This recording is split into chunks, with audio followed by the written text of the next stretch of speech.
Okay, Wednesday, back to lower body. 4, 5, or 6 rounds. 12 weighted narrow squats, elevated bridges, stationary lateral lunges per leg, and air squats. So weighted narrow.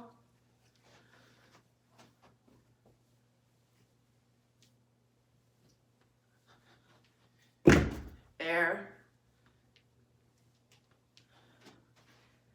What was it? Oh, elevated bridges and stationary lateral per leg.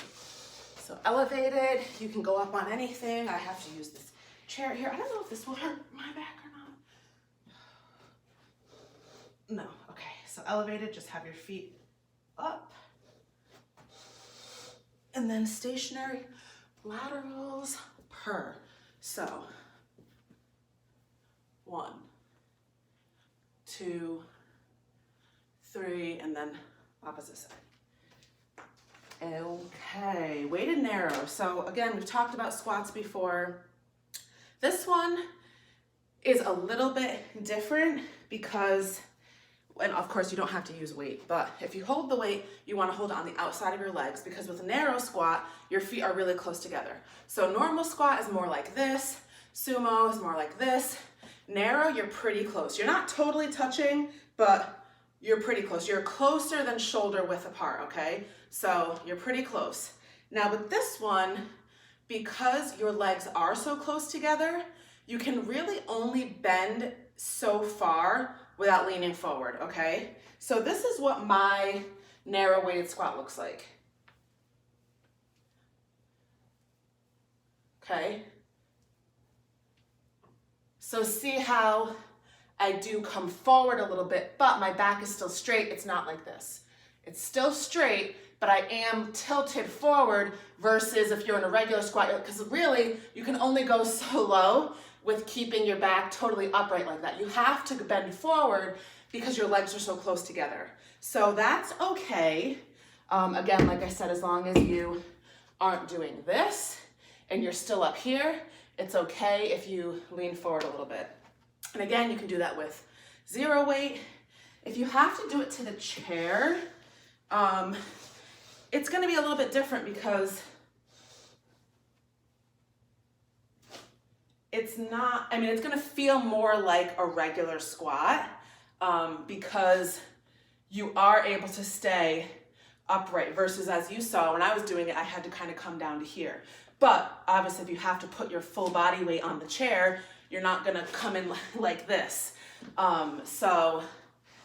But you can still do it, that's fine. Just put your feet closer together. Elevated bridges, so we did bridges before. This means your feet are elevated. So it could be like a couch. I always just have this chair when I do my videos, so I'm gonna use the chair. Make sure, typically I would have to have this against a wall because it is gonna slide.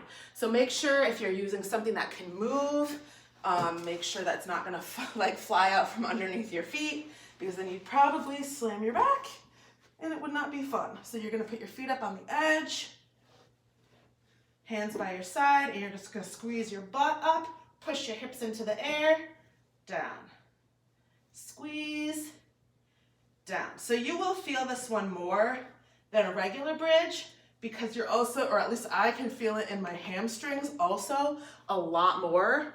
Sometimes I even feel it in my calves.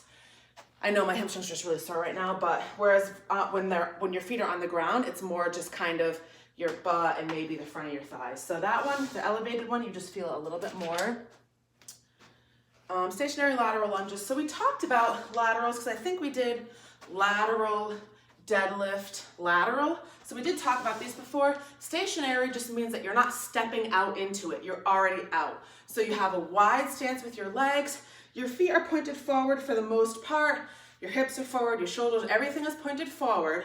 And you're just gonna sink. I like to reach across too. Sink, 1, 2, 3. So remember, there's a pocket back here and your butt is gonna go into that pocket, diagonal back, up, diagonal back, up. And then when you're done with that side, switch sides.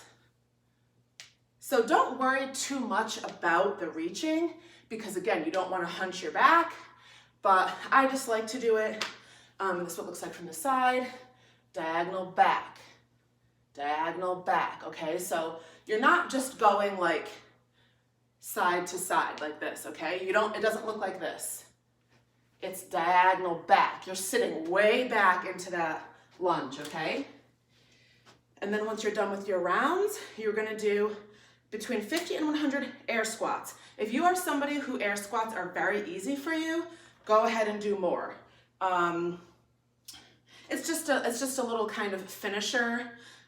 So it's not that it's meant to be super hard, but you definitely want to feel it. Like you should be tired when you're doing these, okay? So that's why there's no weight, but it is a high rep.